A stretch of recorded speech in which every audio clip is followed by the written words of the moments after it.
বিসমিল্লাহির রহমানির রহিম। সুপ্রিয় শিক্ষার্থীবৃন্দ, সুপ্রভাত। নিশ্চয়ই ভালো আছো এবং সুস্থ আছো। দীর্ঘ বিরতির পর দ্বিতীয় বর্ষের শিক্ষার্থীদের সাথে আজকে আমার আবার প্রথম ক্লাস ছুটির পরে। তো আশা করছি তোমরা ভালো আছো এবং স্বাস্থ্যবিধি মেনে ঘর অবস্থান করছো। তো শিক্ষার্থীরা, ছুটির পূর্বে আমরা কি আলোচনা করছিলাম আমি আশা করছি তোমাদের সেটা মনে আছে। আমরা সপ্তম অধ্যায় নিয়ে আলোচনা করছিলাম। সপ্তম অধ্যায়ের শিরোনাম হচ্ছে আমাদের সরকারের কাঠামো অঙ্গসমূহ। আমরা এই অধ্যায়ের উপর ইতিপূর্বে একটা ক্লাস দিয়েছিলাম। আজকে আমাদের এই অধ্যায়ের উপর দ্বিতীয় ক্লাস। তো আমরা গতদিন কি শিখেছিলাম? গতদিন শিখেছিলাম সরকার কাকে বলে এবং বিভিন্ন দার্শনিকের মতামত অনুযায়ী বা বিভিন্ন দার্শনিকের মতাদর্শ অনুযায়ী সরকারের শ্রেণী বিভাগটা দেখেছিলাম। তো বলেছিলাম যে আজকে থেকে সরকারের কাঠামোগুলো বা বিভিন্ন প্রকার সরকার ব্যবস্থা নিয়ে আমরা আজকে আলোচনা শুরু করব। তো সেই ধারাবাহিকতা অনুযায়ী আমরা আজকে আলোচনা শুরু করব গণতন্ত্র দিয়ে। তো আজকে আমাদের আলোচনাসূচিতে কী আছে? আমাদের আলোচনাসূচিতে আছে গণতন্ত্রের ধারণা, এরপর আছে গণতন্ত্রের প্রকারভেদ, এরপরে আছে গণতন্ত্রের বৈশিষ্ট্যসমূহ। তো আমরা আজকে গণতন্ত্র নিয়ে আলোচনা করব। তো শিক্ষার্থীরা, গণতন্ত্র কাকে বলে আমরা এর আগেও পড়েছি, এর আগেও জেনেছি, তারপর আবার বলছি তোমাদের সুবিধার জন্য। গণতন্ত্র হচ্ছে আধুনিককালের সবচেয়ে জনপ্রিয় শাসন ব্যবস্থা। গণতন্ত্রকে বলা হয় বর্তমান সময়ের সবচেয়ে জনপ্রিয় শাসন ব্যবস্থা। কেন জনপ্রিয় শাসন ব্যবস্থা? কারণ আধুনিক বিশ্বের প্রায় সকল রাষ্ট্রই চায় তার রাজনৈতিক ব্যবস্থায় বা রাজনৈতিক কাঠামোটা গণতান্ত্রিক হোক বা গণতান্ত্রিক শাসন ব্যবস্থাটা তারা আশা করে। কেন আশা করে? কারণ গণতন্ত্র এমন একটি শাসন ব্যবস্থা যেখানে জনগণের সার্বভৌমত্ব ক্ষমতা বা জনগণের সর্বোচ্চ ক্ষমতাকে স্বীকৃতি প্রদান করা হয়। আমরা যদি সাধারণভাবে বলি, সাধারণভাবে গণতন্ত্র হচ্ছে এমন একটি শাসন ব্যবস্থা যেখানে শাসন ক্ষমতা একজন বা মুষ্টিমেয় কয়েকজন ব্যক্তির হাতে না থেকে সমগ্র জনগণের হাতে সেই শাসন ক্ষমতা প্রদান করা হয় এবং জনগণের মতামত প্রকাশের পূর্ণ স্বাধীনতা থাকে। অর্থাৎ গণতন্ত্র হচ্ছে জনগণের শাসন। গণতন্ত্র হচ্ছে জনগণের শাসন, সেই শাসন ব্যবস্থা যেখানে শাসন ক্ষমতা একজন বা মুষ্টিমেয় লোকের হাতে থাকে না, বরং তার পরিবর্তে থাকে সাধারণ জনগণের হাতে, সকল জনগণের হাতে, এবং সকল জনগণের মতামত প্রকাশের একটি পূর্ণ স্বাধীনতা থাকে। তাকেই বলি আমরা গণতন্ত্র। গণতন্ত্রের ইংরেজি প্রতিশব্দ হচ্ছে ডেমোক্রেসি। সবাই জানো গণতন্ত্রের ইংরেজি প্রতিশব্দ হচ্ছে ডেমোক্রেসি, যা দুটি গ্রিক শব্দ থেকে এসেছে। একটি হচ্ছে ডেমোস, আরেকটি হচ্ছে ক্রেটোস বা ক্রেটিয়া। এটা হচ্ছে দুটি গ্রিক শব্দ থেকে এসেছে, দুটি গ্রিক শব্দ থেকে এসেছে।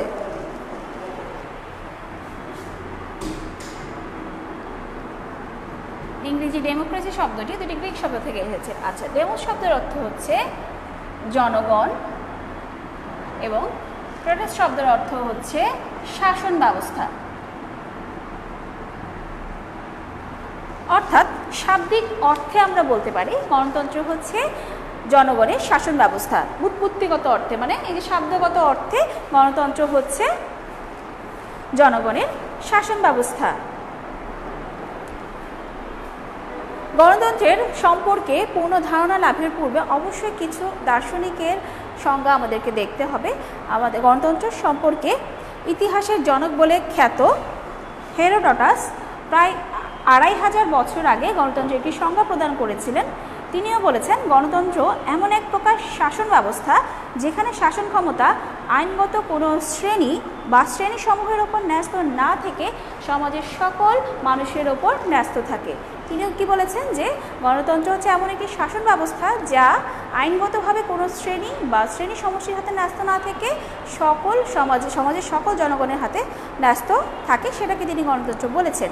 এরপরে গণতন্ত্র সম্পর্কে সবচেয়ে জনপ্রিয় সংজ্ঞা হচ্ছে, বা আমরা সবাই এর আগেও দেখেছি, এর আগেও জেনেছি, গণতন্ত্র সম্পর্কে সবচেয়ে জনপ্রিয় সংজ্ঞা প্রদান করেছেন মার্কিন প্রেসিডেন্ট আব্রাহাম লিঙ্কন।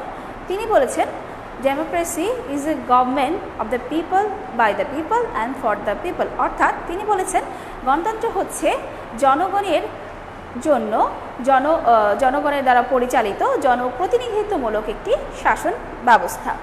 গণতন্ত্র সম্পর্কে সবচেয়ে স্পষ্ট, আধুনিক গণতন্ত্র সম্পর্কে সবচেয়ে স্পষ্ট সংজ্ঞা প্রদান করেছেন CF স্ট্রং। তিনি বলেছেন, শাসিতের সম্মতির ওপর যে সরকার প্রতিষ্ঠিত হয় তাকেই বলে হচ্ছে গণতন্ত্র।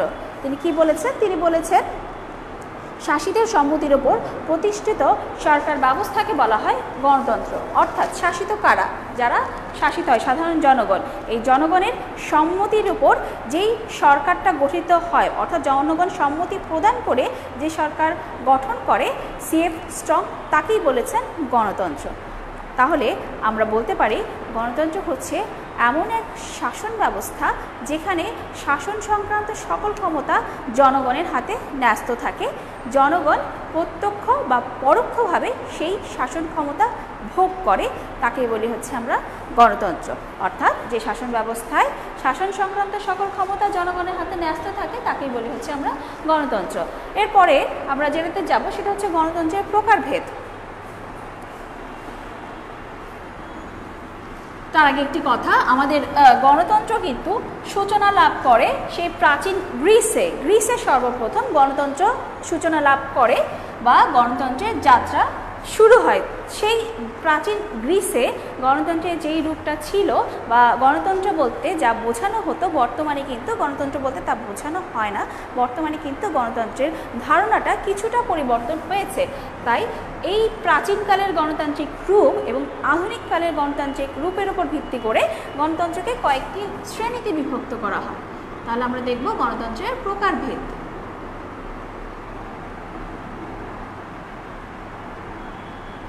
গণতন্ত্রকে প্রধানত দুইটি ভাগে ভাগ করা হয়। একটি হচ্ছে প্রত্যক্ষ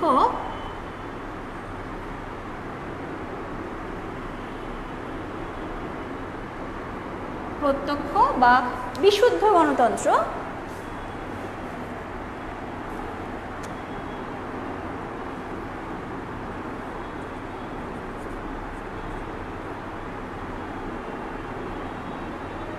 আরেকটি হচ্ছে পরোক্ষ বা প্রতিনিধিত্বমূলক গণতন্ত্র।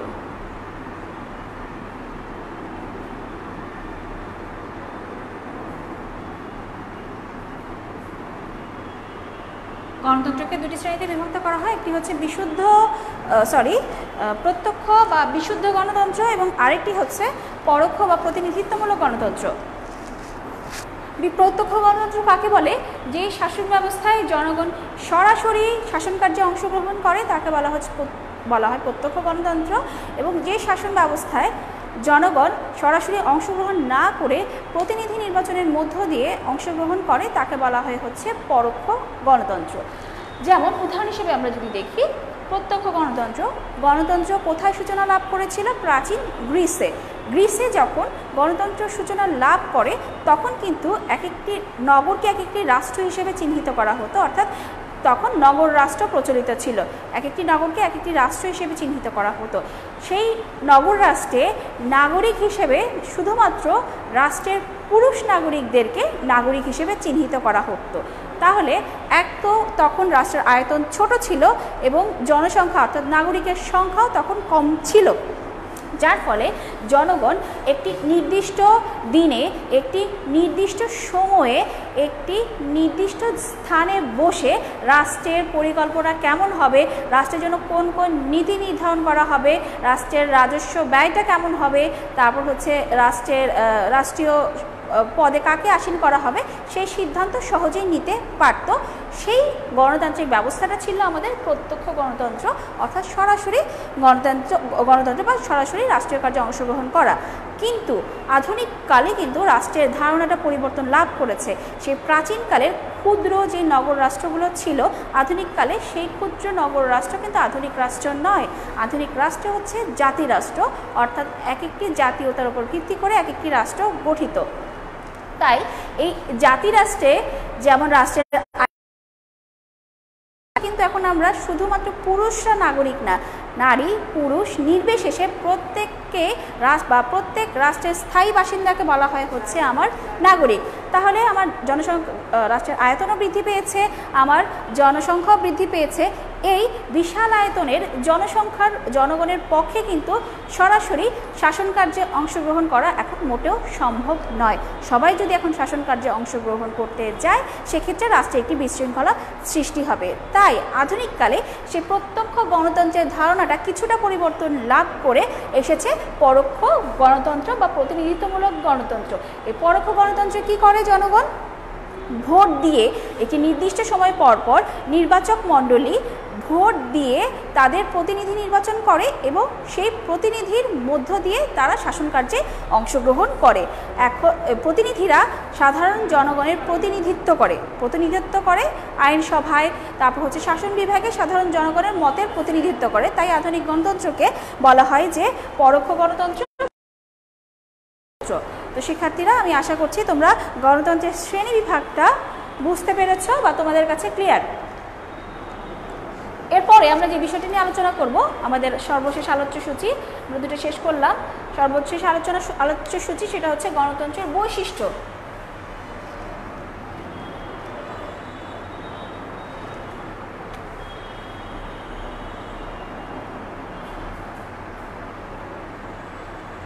গণতন্ত্রের বৈশিষ্ট্য। গণতান্ত্রিক ব্যবস্থা বা গণতান্ত্রিক সরকারের সর্বপ্রথম বা সবচেয়ে গুরুত্বপূর্ণ একটি বৈশিষ্ট্য হচ্ছে এটি একটি নিয়মতান্ত্রিক শাসন ব্যবস্থা।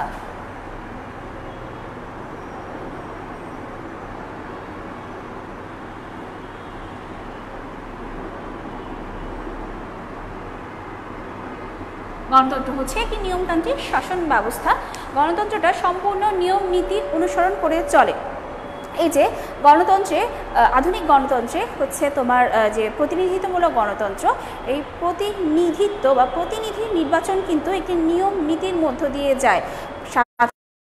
নির্দিষ্ট সময় পর বাংলাদেশে যদি দেখি 5 বছর পর পর কিন্তু আমাদের জাতীয় সংসদ নির্বাচন অনুষ্ঠিত হয়।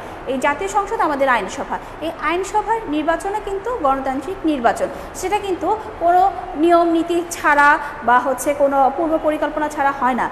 গণতান্ত্রিক ব্যবস্থা সফল করতে হলে অবশ্যই গণতান্ত্রিক ব্যবস্থাটা নিয়মতান্ত্রিক হতে হবে। তাই নিয়মতান্ত্রিকতা হচ্ছে গণতান্ত্রিক ব্যবস্থার অন্যতম একটি বৈশিষ্ট্য। গণতান্ত্রিক ব্যবস্থায় কারা ভোটার হবে, কোন বৈশিষ্ট্যের ভিত্তিতে তারা ভোটার হতে পারবে, কতদিন পর পর নির্বাচন অনুষ্ঠিত হবে, প্রতিনিধি কিভাবে বাছাই করা হবে, নির্বাচন এলাকাটা কীরকম হবে, সব কিছু কিন্তু আমাদের সংবিধানে লিপিবদ্ধ থাকে। নিয়মতান্ত্রিকভাবে, নিয়মতান্ত্রিক পন্থা অবলম্বন করে গণতান্ত্রিক ব্যবস্থাটা তার কার্যক্রম পরিচালনা করে। এরপরে গণতন্ত্রের সবচেয়ে বড় বৈশিষ্ট্য যেটা আধুনিক গণতন্ত্রে, সেটা হচ্ছে একটি প্রতিনিধিত্বমূলক শাসন ব্যবস্থা।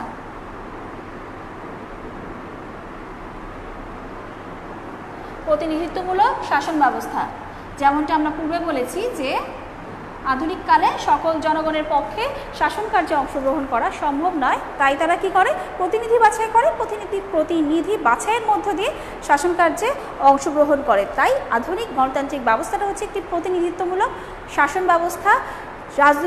একাধিক রাজনৈতিক দলের মধ্য থেকে যেই রাজনৈতিক দলটা সংখ্যাগরিষ্ঠ ভোট লাভ করে, সেই রাজনৈতিক দলই জনগণের প্রতিনিধি হিসেবে আইনসভায় আসীন হয় এবং রাষ্ট্রের জন্য গুরুত্বপূর্ণ নীতিমালা প্রণয়ন করে। তাই আধুনিক গণতন্ত্রে সরকার ব্যবস্থাটা হচ্ছে একটি প্রতিনিধিত্বমূলক সরকার। এরপরে যেহেতু বলেছি যে একাধিক রাজনৈতিক দলের মধ্যে যে কোনো একটি রাজনৈতিক দল সংখ্যাগরিষ্ঠতা অর্জন করে এবং সে সরকার গঠন করে, তাই আমরা বলতে পারি যে গণতন্ত্র হচ্ছে সংখ্যাগরিষ্ঠের শাসন।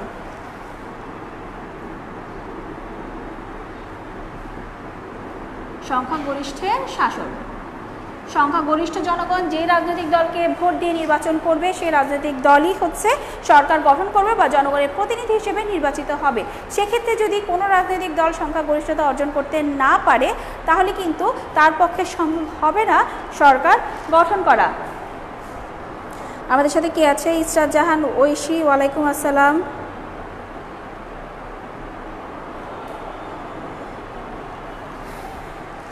এরপরে গণতন্ত্রের আরেকটি গুরুত্বপূর্ণ বৈশিষ্ট্য হচ্ছে গণের সার্বভৌমত্ব।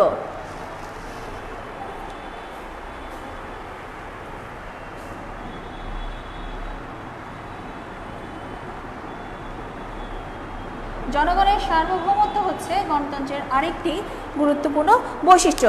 গণতান্ত্রিক ব্যবস্থায় যেহেতু সকল ক্ষমতা জনগণের হাতে ন্যস্ত থাকে, তাই গণতান্ত্রিক ব্যবস্থায় জনগণ সকল সার্বভৌম ক্ষমতার অধিকারী। সার্বভৌম ক্ষমতাটা কি? সার্বভৌম হচ্ছে একটি রাজনৈতিক সম্প্রদায়ের সর্বোচ্চ কর্তৃত্ব, যেই কর্তৃত্বের উপর ভিত্তি করে কোনো প্রতিষ্ঠান বা জনগণ আইন প্রণয়ন করে বা আইন প্রণয়নের কার্যাবলীতে অংশগ্রহণ করে। জনগণ সার্বভৌম ক্ষমতার মালিক। সেই সার্বভৌম ক্ষমতার চর্চা সে কীভাবে করে? প্রতিনিধি বাছাইয়ের মধ্য দিয়ে। এরপরে গণতান্ত্রিক শাসন ব্যবস্থাটা অনেকটা দায়িত্বশীল বা জবাবদিহিমূলক শাসন ব্যবস্থা।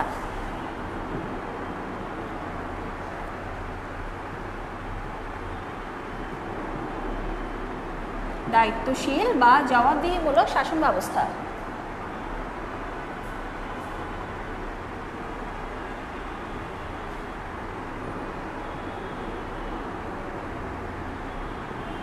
দায়িত্বশীল ও জবাবদিহিমূলক শাসন ব্যবস্থা। কেননা গণতান্ত্রিক ব্যবস্থায় যেই রাজনৈতিক দল সরকার গঠন করে, অর্থাৎ সরকার জনগণের মতের উপর বা জনসম্মতির উপর ভিত্তি করে সরকার গঠন করে। একটি নির্দিষ্ট সময় পর পর যেহেতু সরকার পরিবর্তনের বা জনমত প্রকাশের একটি ব্যবস্থা আছে। আমরা দেখি সাধারণত 4 বছর বা 5 বছর পর পর হচ্ছে ভোট হয়, পুনরায় নির্বাচন হয়। জনগণের যেই রাজনৈতিক দল এখন ক্ষমতায় আছে বা আসীন আছে, সেই রাজনৈতিক দল যদি দায়িত্বশীলতা প্রদর্শন করতে পারে বা জনগণের প্রতি জবাবদিহিতা বা সবসময় জবাবদিহিমূলক একটি প্রশাসন গঠন করতে পারে, অর্থাৎ জনগণকে সন্তুষ্ট করতে পারে, সেই জনগণ কিন্তু পরবর্তী মেয়াদে সেই রাজনৈতিক দলকে ভোট দিয়ে নির্বাচন করে। কিন্তু সেই বর্তমানে যেই রাজনৈতিক দল সরকার গঠন করে আছে, সেই দল যদি দায়িত্বশীলতা প্রদর্শন না করে, জনগণ কিন্তু পরবর্তী মেয়াদে তাকে নির্বাচন করবে না। তাই গণতান্ত্রিক শাসন ব্যবস্থায় সরকারকে অবশ্যই দায়িত্বশীল হতে হয়। তাই দায়িত্বশীলতা অর্থাৎ জবাবদিহিমূলক শাসন ব্যবস্থা হচ্ছে গণতান্ত্রিক ব্যবস্থার আরেকটি গুরুত্বপূর্ণ বৈশিষ্ট্য। এরপরে যেহেতু গণতান্ত্রিক ব্যবস্থায় জনগণ সকল ক্ষমতার উৎস, জনগণের মতের উপর ভিত্তি করে সকল নীতি গ্রহণ করা হয়, তাই জনমতের প্রাধান্য হচ্ছে গণতান্ত্রিক ব্যবস্থার অন্যতম একটি বৈশিষ্ট্য। জনমতকে উপেক্ষা করে সরকার বা রাষ্ট্র কখনোই কোনো সিদ্ধান্ত গ্রহণ করতে পারে না। যেই রাষ্ট্রে গণতান্ত্রিক ব্যবস্থা বিদ্যমান, সেই রাষ্ট্রে সরকারকে জনমতের প্রাধান্য অবশ্যই প্রদান করতে হবে। এরপরে আরেকটি গুরুত্বপূর্ণ বৈশিষ্ট্য, সেটা হচ্ছে বহুদলীয় ব্যবস্থা। গণতান্ত্রিক ব্যবস্থা একটি গুরুত্বপূর্ণ বৈশিষ্ট্য হচ্ছে বহুদলীয় ব্যবস্থা। যে রাষ্ট্রে গণতান্ত্রিক শাসন ব্যবস্থা বিদ্যমান, সেই রাষ্ট্রে কখনোই আমরা একদলীয় ব্যবস্থা দেখব না। সাধারণত সেই রাষ্ট্রে বহুদলীয় ব্যবস্থা দেখতে পাওয়া যায়।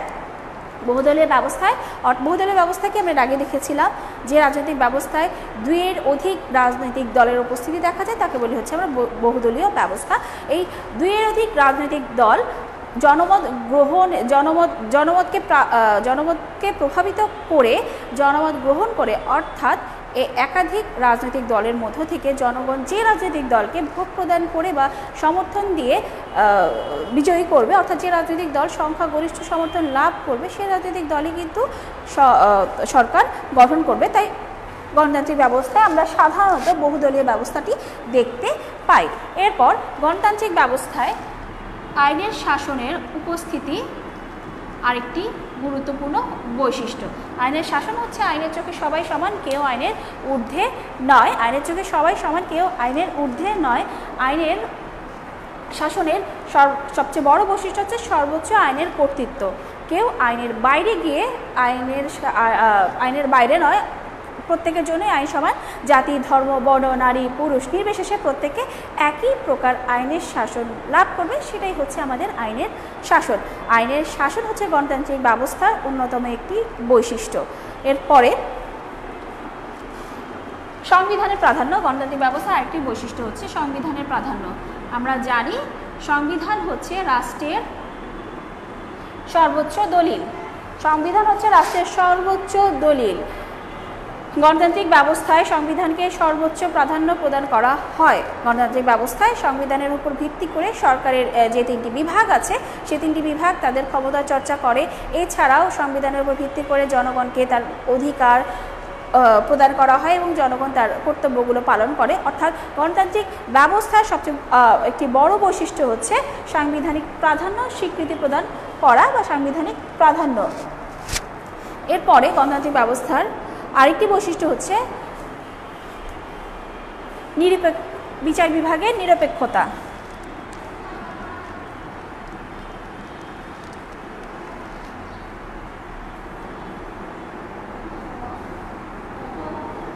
বিচার বিভাগের নিরপেক্ষতা গণতান্ত্রিক ব্যবস্থা আরেকটি বৈশিষ্ট্য। বিচার বিভাগের নিরপেক্ষতা কাকে বলে? বিচার বিভাগের নিরপেক্ষতা বলে যে সরকারের যে 2টি বিভাগ আছে আইন বিভাগ ও শাসন বিভাগের নিয়ন্ত্রণ মুক্ত থেকে বিচার কার্য পরিচালনা করাকেই বলা হয় বিচার বিভাগের স্বাধীনতা বা বিচার বিভাগের নিরপেক্ষতা।